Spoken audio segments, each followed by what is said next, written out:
राखे मान बात का कहूँगा तारा ए भैया पर्दे के बाद पर्दे में रहस्य हम देव भैया तब आजकल तो सुनवैयन के काने तर नहीं जाई हमार रे ससुरा रही ना रतिया भर चिल्ले ले कुछ भेटाई लेना है भेटाई वाह आवा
जी की ओर से धरती से पुनः 121 रुपये का पुरस्कार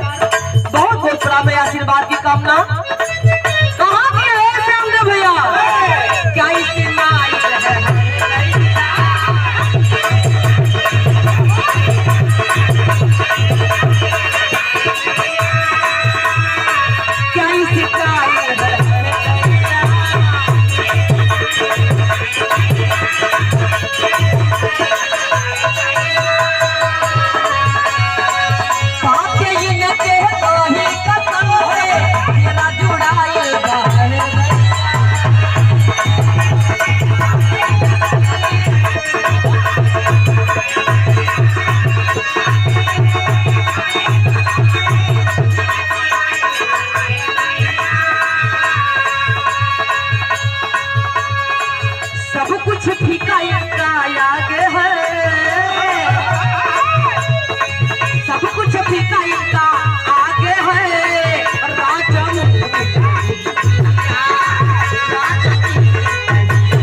लड़चुआ मने ना जानला